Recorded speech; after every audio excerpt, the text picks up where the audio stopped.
Abra sua Bíblia em Marcos, capítulo 10. Aleluia. Peça para ele.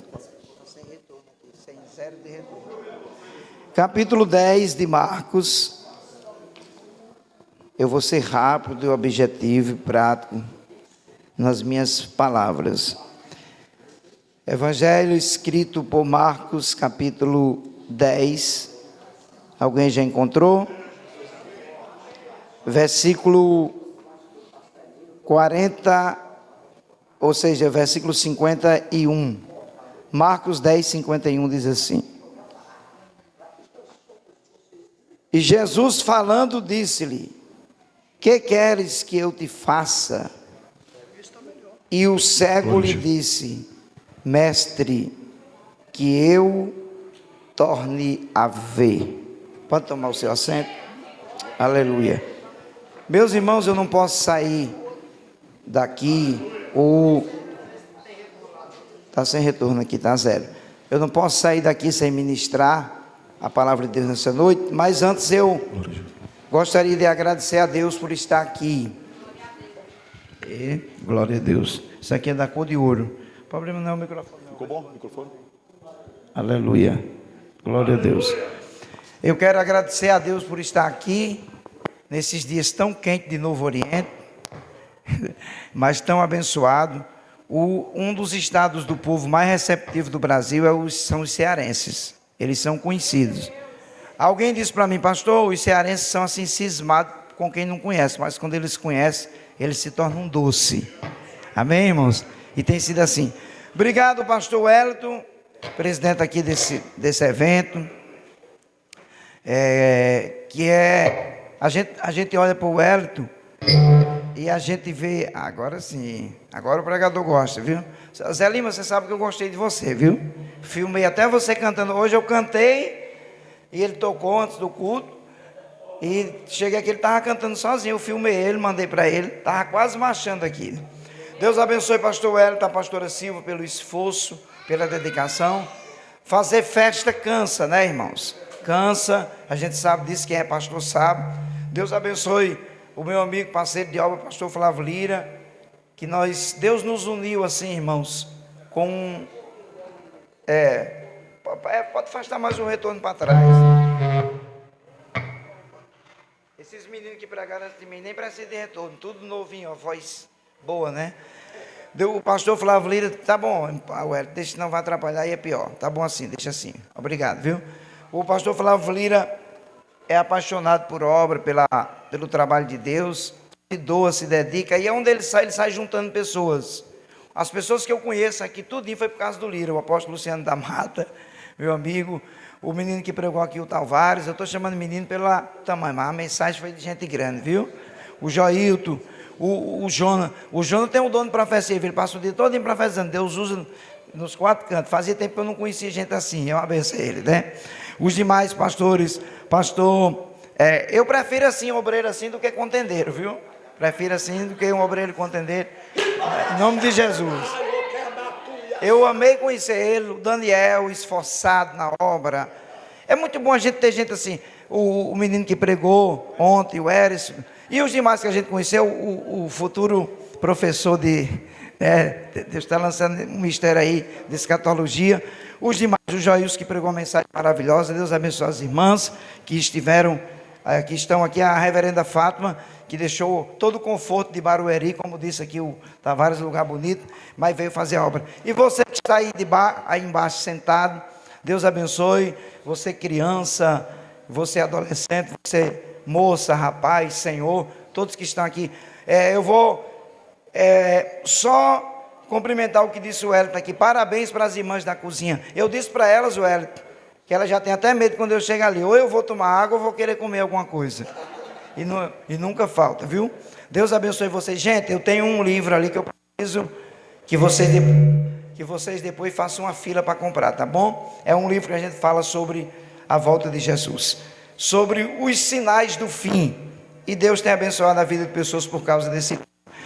Eu quero trazer uma mensagem aqui de um personagem conhecido demais da Bíblia, que a gente chama ele o cego de Jericó. Quem já ouviu falar aí do cego de Jericó aqui no púlpito? Tem obreiro aqui que já pregou 300 vezes sobre o cego de Jericó. Eu já perdi até as contas, mas, gente, eu estava dizendo hoje no café de pastores, que eu fui lá no pastor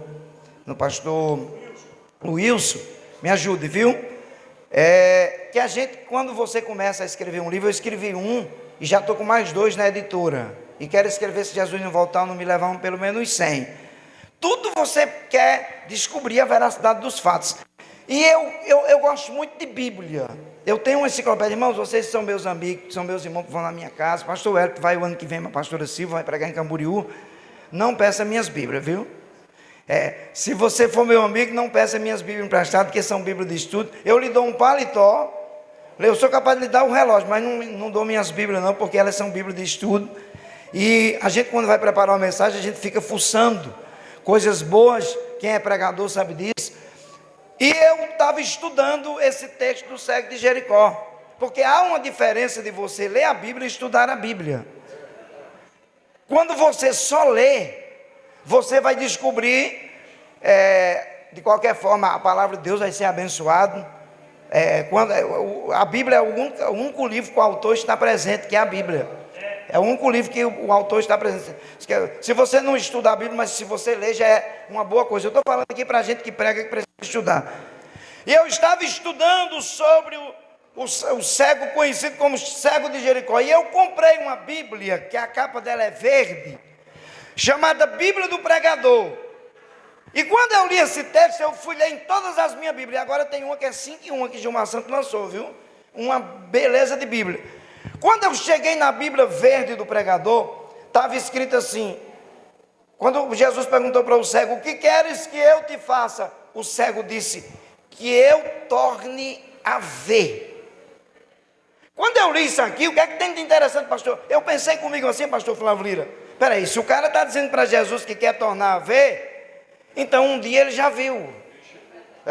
Eu fui atrás dos textos originais do assunto, fui a procurar informações no grego, e eu descobri que realmente esse moço não era cego de nascença. Agora, a Bíblia não traz nada além do milagre dele, a Bíblia não traz informações. Aí sempre eu escuto os pregadores falar num historiador chamado Flávio Josefo. Eu fui procurar no livro de Flávio Josefo, eu tenho ele lá na minha estante, e virei da primeira à última página e não tinha nada desse cego. E saí procurando e procurei. Aí eu comprei uma Bíblia, eu comprei uma enciclopédia, que ela é recomendada pelo pastor Hernando Dias Lopes, que é muito conhecido. Eu falei, se o Hernando está recomendando isso aqui, deve ter muita veracidade nas informações do pregador, do escritor desse livro.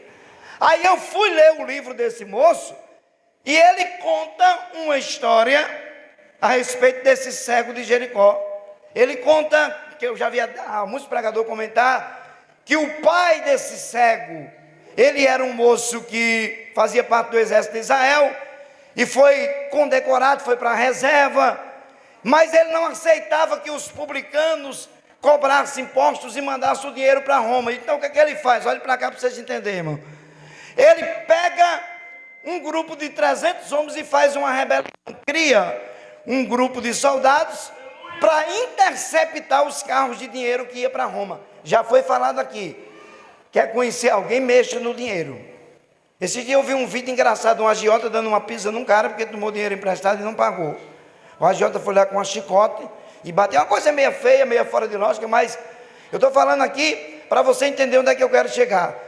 Quando o imperador romano soube que esse homem estava interceptando os carros do dinheiro do imposto, ofereceu logo uma recompensa para que aquele cidadão fosse encontrado. E encontraram rapidinho. Você sabe que gente para dedurar não falta. Entregaram ele, o senhor Timeu, os seus filhos, as suas filhas e a sua esposa, e eles foram levados para Roma. O comentarista dá detalhes dessa história, e ele diz que o imperador romano tinha um punhal que ele tinha ganhado de presente de um amigo dele, e ele só usava esse punhal quando era para fazer uma atrocidade bem fora dos limites. E o que é que ele faz, pastor Flávio Lira? Ele manda matar a esposa do senhor Timeu, as filhas biológicas, que tinham as meninas, manda matar os filhos de Timeu e deixa só esse que chamamos do cego de Jericó, que na verdade a gente chama ele de Bartimeu, mas ele é Bar porque é filho do senhor Timeu.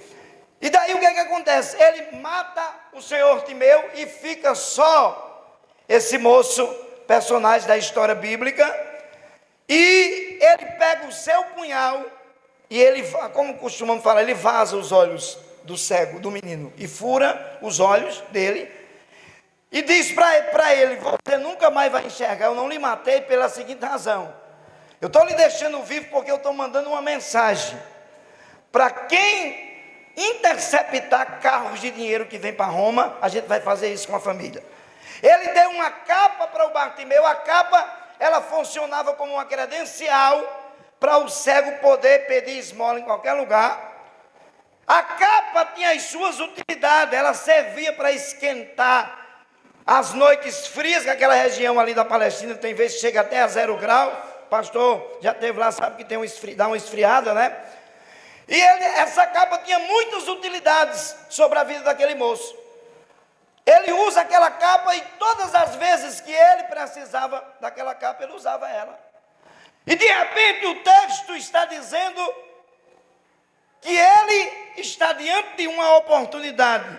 Por que ele está diante de uma oportunidade? Porque Jesus está passando na cidade que ele morava. A primeira coisa que eu descobri lendo os evangelhos é que Jesus só passou em Jericó uma vez. Você vai encontrar Jesus várias vezes lá em Betânia, onde estava Lázaro, Marta e Maria. Há quem diga que quando Jesus queria comer um cordeiro com ervas, ia na cidade de Betânia. Ele vai passar e vai fazer até morada numa cidade chamada Cafarnaum. Jesus vai em várias cidades por mais de uma vez. Agora, em Jericó, Jesus só passa uma única e exclusiva vez. Quando você começa a entender isso, você começa a analisar a vida desse cego, e você começa a perceber o tamanho da fé desse homem, a magnífica fé do filho de Timeu. Ela nos impulsiona a nós sermos semelhantes a ele, quando se fala de buscar aquilo que estamos precisando de Deus. O texto nos diz que ele começa a clamar, e é interessante que ele conhecia muito bem quem era o personagem chamado Jesus, porque ele destaca: Jesus, filho de Davi. Irmãos, não era qualquer um que conhecia a história do filho de Davi. Por quê? Porque tinha que conhecer a lei, e ele era filho de um camarada que era general do exército de Israel, então ele tinha acesso às sinagogas para conhecer a lei, e ele sabia que a lei apontava para um que haveria de vir. Por isso que ele destaca: Jesus, filho de Davi, tenha misericórdia de mim. Agora é interessante que todas as vezes que alguém se dispôs a buscar a Deus, de imediatamente o diabo vai criar uma situação para aquela pessoa desistir, para que a situação não seja favorável. E quando ele começa a clamar por Jesus, gritando: filho de Davi, tenha misericórdia de mim, logo apareceram pessoas que mandaram ele se calar. Eu acredito que alguém falou para ele assim: Jesus tem coisa mais importante para fazer em Jericó. Jesus tem coisa mais interessante para fazer em Jericó. Mas detalhe, quando alguém se decide a buscar a Deus, eu vou dizer uma coisa aqui sem medo de errar: quando alguém se decide em buscar a Deus, Deus se decide em abençoar você. Eu não vi ainda Jesus fazer assim, ó, para quem busca. Ele deixou claro e disse assim: aquele que vem a mim, de maneira nenhuma eu lançarei fora. O cego está gritando por Jesus, e parece que eu vejo a cena. Alguém chegou para ele e disse assim: você sabe quem é que está passando hoje em Jericó? Ele disse: pelo barulho da cidade, deve ser um representante do exército romano. Alguém falou para ele: Bartimeu, você está muito desinformado. Quem está em Jericó é muito mais importante do que um representante do Império Romano. Ele falou: então quem pode ser? Então deve ser um sacerdote, sacerdote de Israel que resolveu vir em Jericó. Por quê? Por Jericó ser uma cidade amaldiçoada, que havia uma maldição sobre ela, sacerdote não ia lá em Jericó. Ele logo analisou, deve ser um sacerdote judeu que resolveu vir aqui. Alguém falou para ele, é mais importante do que um sacerdote judeu quem está em Jericó hoje. O cego ficou invocado e disse assim, deve ser então o próprio imperador romano que resolveu vir em Jericó, até porque está sob sua jurisdição. O camarada disse, não é nenhum representante do Império Romano, não é um sacerdote, nem tampouco é o imperador romano que está em Jericó. Sabe quem está em Jericó?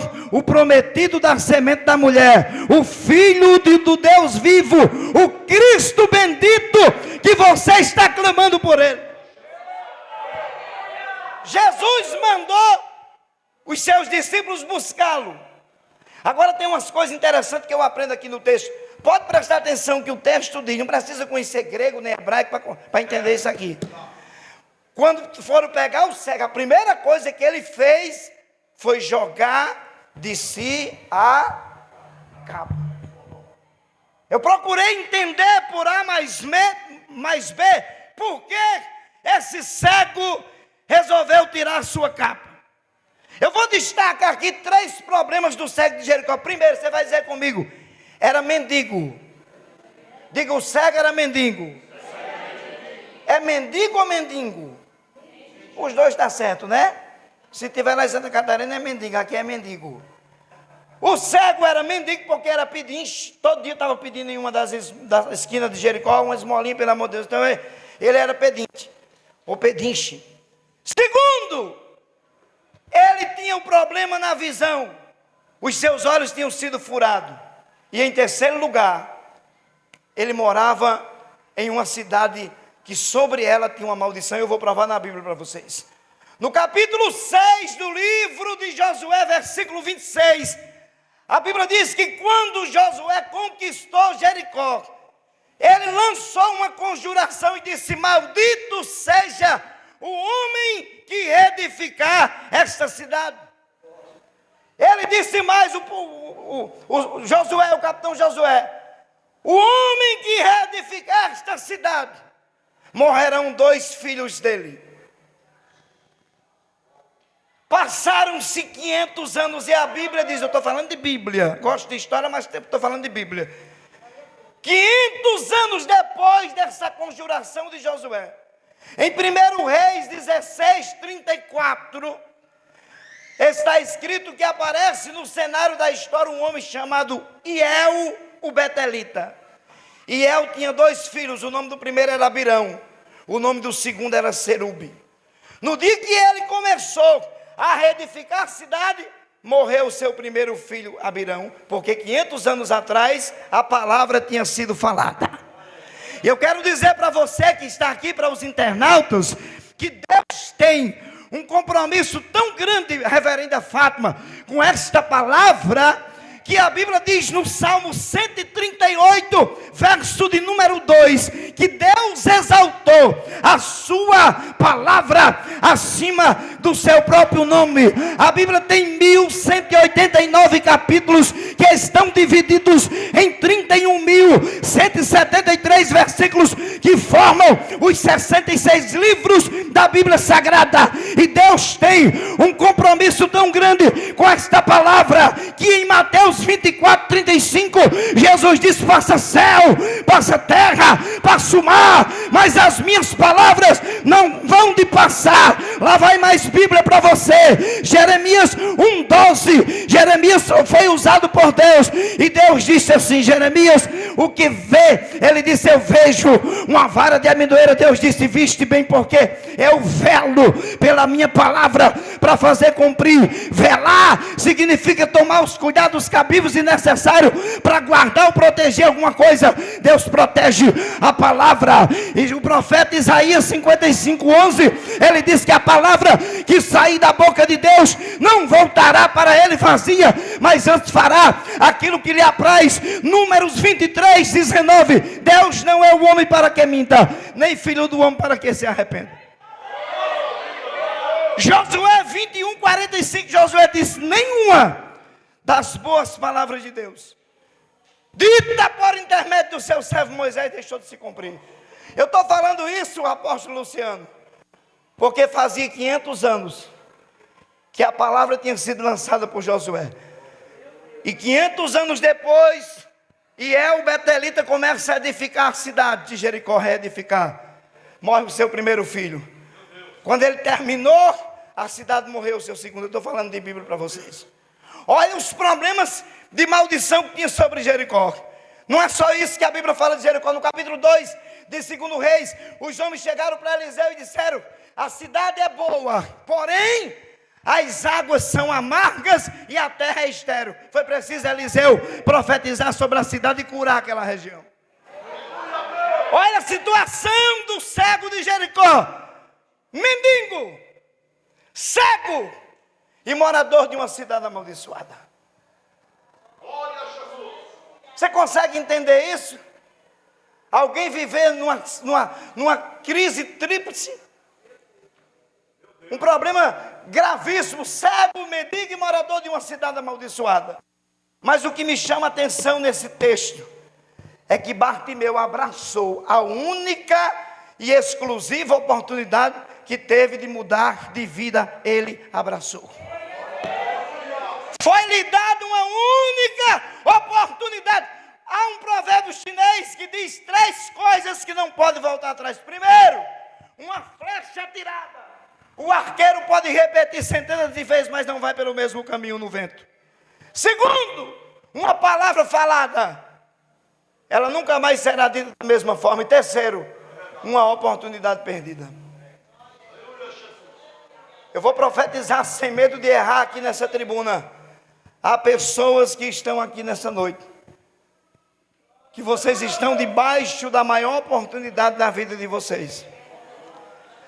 A oportunidade que nós perdemos na vida, que se nós pudéssemos construir um túnel do templo, como nos filmes, voltarmos lá e abraçarmos essa oportunidade, nós faríamos isso.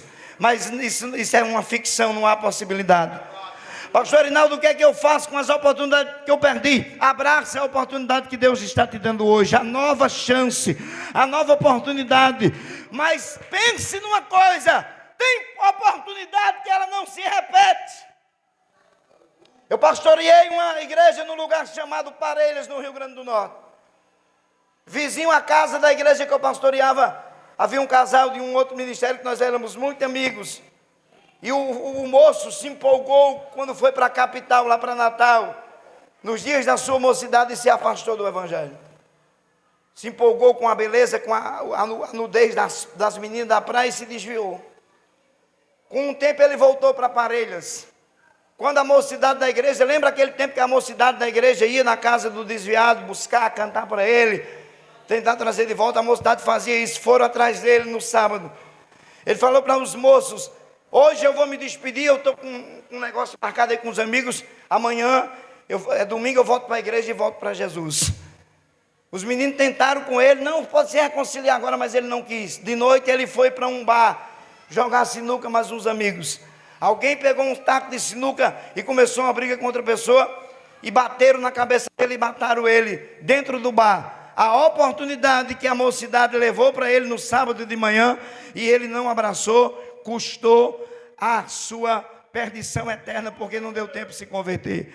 A oportunidade de salvação é hoje. Deus está dando essa oportunidade para você. E voltando aqui para o texto, para encerrar, o cego clama por Jesus, Jesus manda ele buscar, e quando ele tira a capa, eu aprendo uma lição muito forte. Ele estava dizendo assim: capa que eu precisei como uma credencial para pedir esmola, não vou mais precisar de você. Ele estava dizendo: o meu vínculo com o Império Romano está se acabando agora.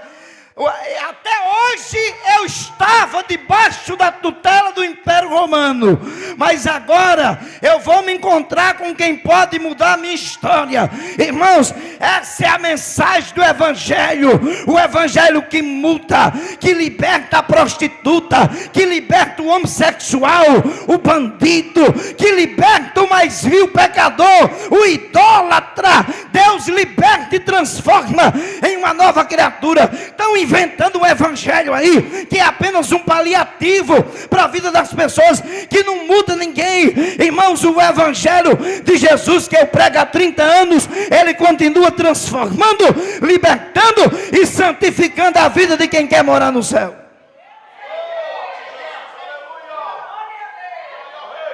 Esses dias eu fui num culto e alguém estava pregando e disse assim: eu não estou chamando ninguém para aceitar Jesus, é só para dar um passo para ele. Eu digo: é mentira, tem negócio de passo para Jesus aqui não. Nós estamos chamando você para entregar a sua vida a Cristo por 3 razões. Segura aí, 3 razões. Primeiro, Isaías 43, verso 10 e 11, Deus disse assim no Velho Testamento: eu sou o teu Salvador, e fora de mim não há Salvador. João 14,6, Jesus disse: eu sou o caminho, sou a verdade e sou a vida, e ninguém vai ao Pai a não ser por mim. Na época do ministério apostólico, Atos 4,12, Pedro disse: não existe nenhum outro nome dado entre os homens pelo qual possamos ser salvos, a não ser o nome de Jesus. Não tem uma opção alternativa. Jesus é o único caminho da salvação. Jesus é o único que pode perdoar os seus pecados, limpar você com o sangue dele e transformar você em uma nova criatura. Bartimeu, o cego filho de Timeu, tirou a capa. E quando ele chegou perto de Jesus, o médico Lucas escreveu essa mesma história. E ele disse que o cego disse assim para Jesus. Quando Jesus perguntou: o que é que queres que eu te faça? Lucas escreveu dizendo assim: Senhor, eu quero que tu restaures a minha visão. Ou seja, eu quero que o Senhor reconstrua aquilo que um dia era perfeito. Eu vou encerrar a minha mensagem, que é uma mensagem de cunho evangelístico para um culto público desse. Eu precisava falar alguma coisa semelhante a essa. Eu preciso dizer para você que há uma oportunidade tão grande para você sair pelas portas aqui. Como é que é o nome do colégio? O New House, quase inglês, hein? É, Miolo House, né? Agora acertei. Deus está facultando uma oportunidade para alguém, para você sair daquelas portas para fora ali dizendo: Jesus me transformou. Jesus me transformou. Não tem esse negócio de um paliativo, não. O Evangelho muda você. Pode vir do jeito que você está, que eu acredito num Deus que transforma. Eu acredito num Deus que muda. Eu acredito sim no Evangelho de um Cristo que muda. Quando Jesus disse para o cego filho de Timeu: que queres que eu te faça? Eu quero tornar a ver. Jesus disse: vai, crê, e vai, e a sua fé te salvou. E aconteceu na mesma hora o milagre. Se Bartimeu tivesse perdido a oportunidade única, ele nunca tinha tornado a ver. Ele nunca teria sido salvo. A oportunidade foi naquele dia. Irmãos, nós pregadores geramos oportunidade pela mensagem que pregamos, mas daquela porta para lá, só quem conhece o futuro é Jesus.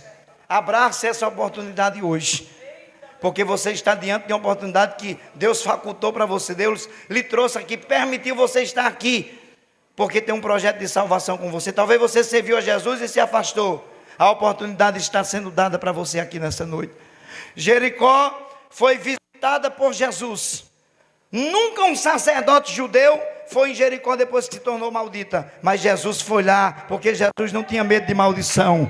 Jesus veio para desmanchar as obras do diabo. Às vezes eu fico só olhando assim, com o olho aberto, outro fechado, para alguns crentes batizados nas águas, batizados com o Espírito Santo, com medo de macumba, com medo de algumas obras do diabo. É claro que nós não somos super crentes, mas meu irmão, ontem o menino Moisés lá do Pará falou para a gente ali numa mesa no almoço, disse: se a igreja soubesse o poder que a igreja tem. Nós temos poder sim. Eu estava lá na cidade que eu moro, 11 horas da noite, já tinha me trocado de roupa para dormir, e alguém bateu na porta da nossa casa. Se o povo descobrir que tem um pastor em algum lugar, meu irmão, se prepare. E outra coisa, eu estava tão cansado, pastor, que eu desliguei o telefone. Quando eu desliguei, Deus disse: ligue o telefone. Eu não acredito nisso, aí é problema seu. Deus disse: ligue o telefone que alguém vai precisar de você. O telefone tocou um número de fora do meu estado.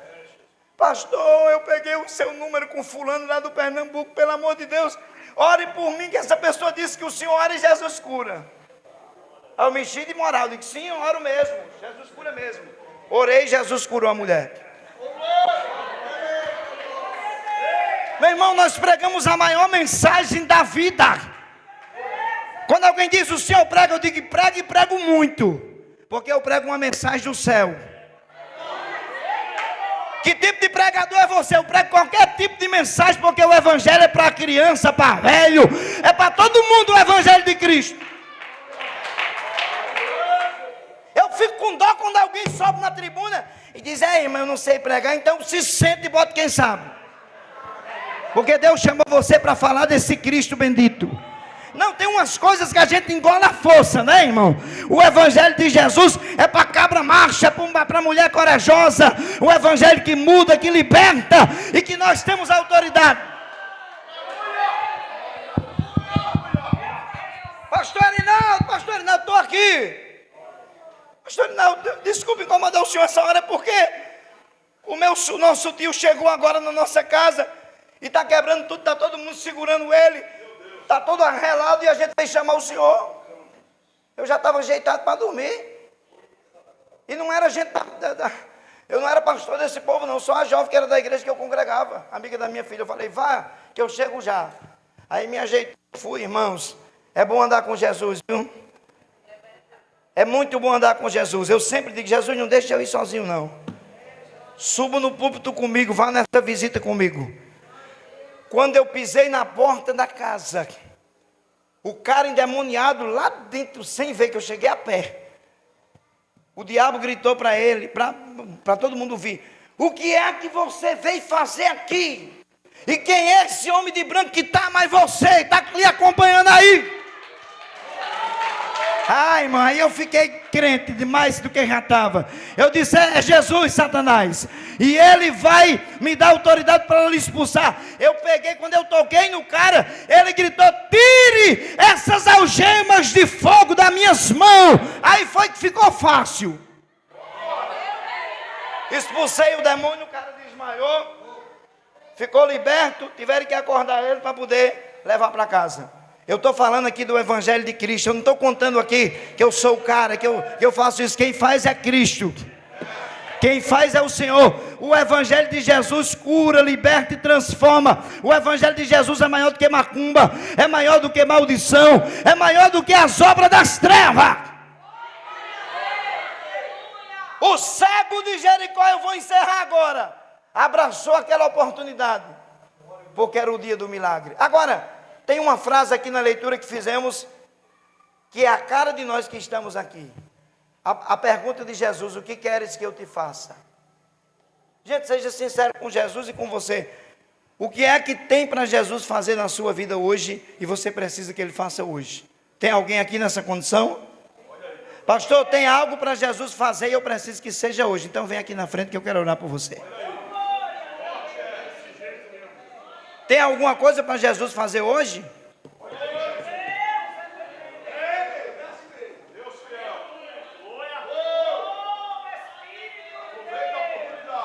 Tem nada? Ninguém precisando de nada? Oh, coisa boa.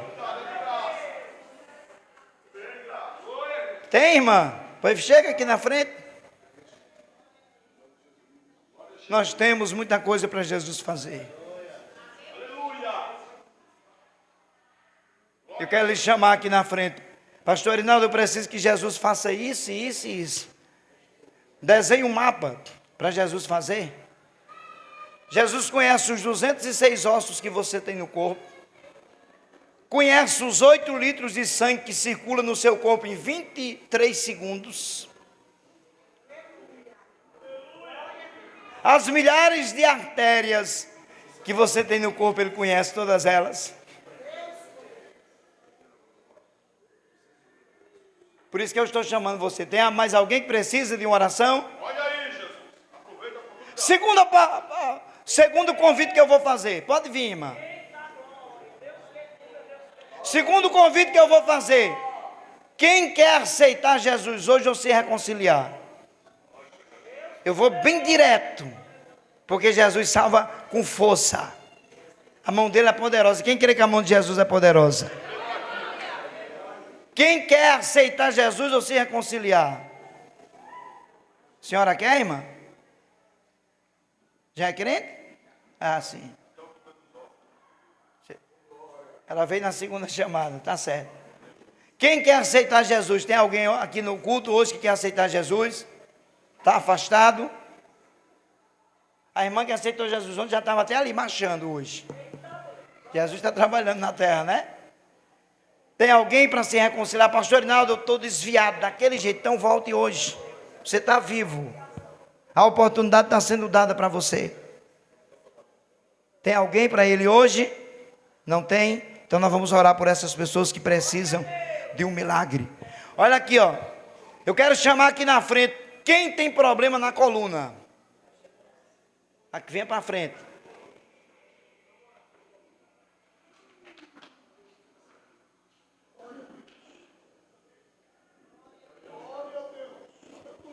Eu estava numa cidade esses dias pregando, e eu chamei quem tinha problema na coluna, veio uma senhora bem idosa. E eu orei por ela, quando terminou a oração, não mandei ela fazer nada. Eu não sei que mistério foi aquele, ela abaixou, o pessoal da família dela com isso, eu não faço isso não, viu? Ela botou o rosto no pó e começou a falar a língua, e levantou-se curada. Jesus vai tocar na sua coluna hoje e vai curar. O nervo ciático que está inflamado, a hérnia de disco que está aí, Jesus vai fazer um milagre na sua coluna hoje. Você crê? Eu quero chamar você que tem problema na rótula do joelho. Pastor, eu tenho dor no meu joelho constante. Vem para cá, eu quero orar por você. Aleluia. Jesus quer curar você. Você que tem problema de enxaqueca, eu quero orar por você nessa noite. Corre para cá. Você que precisa, a senhora tem, irmã? É? Jesus vai curar hoje. Tem mais alguém que tem problema na coluna, problema de enxaqueca, problema na... Tem alguém com problema na rótula do joelho? Jesus quer curar você aqui nessa noite. Pastor Wellington, Jesus vai curar. A irmã também de rosa? Muito bem. Quem mais está precisando de um milagre? Tem mais alguém precisando de uma cura? Então nós vamos orar por essas pessoas que estão aqui na frente. Eu vou pedir para os obreiros descer ali e colocar a mão. Ninguém vai empurrar vocês não, viu? Vão colocar a mão e Jesus vai fazer um milagre na vida de vocês. Eu creio nisso. Em nome de Jesus. Amém, irmão? Pastor, e os obreiros derrubam? Não, irmãos. Quando é coisa de Deus, cai, que seja endemoniado ou com unção. Isso acontece de verdade. Mas nós somos cautelosos, nós sabemos o que é o Evangelho de Cristo. Amém? O Evangelho de Jesus traz edificação. Por isso pregamos com clareza esse Evangelho. Vamos orar, feche os olhos de vocês. Apóstolo, coloca a mão aí. Mas o varão, Deus vai colocar a mão dele na frente da mão de vocês e vai ter milagre. Pastor, ora pelo Wellington para Deus curar ele da rótula do joelho ali. Ele já está de joelho aí, já vai levantar curado. Eu creio no milagre de Deus na sua vida. Estenda as mãos para cá. Deus, toque na coluna desta pessoa. Pode colocar a mão, por favor. Coloca, meu Deus, a mão do Senhor na frente da mão desses obreiros. Cura eles agora. Repreenda a enxaqueca. Repreenda o problema na rótula do joelho do teu servo. Repreenda a hérnia de disco que está na coluna desta pessoa. Repreenda a osteoporose, a artrite, a artrose dos ossos. Na autoridade do nome de Jesus Cristo de Nazaré, nós damos ordem de cura sobre este corpo que está doente. Receba o seu milagre, receba a sua bênção, tome posse da sua vitória, em nome de Jesus.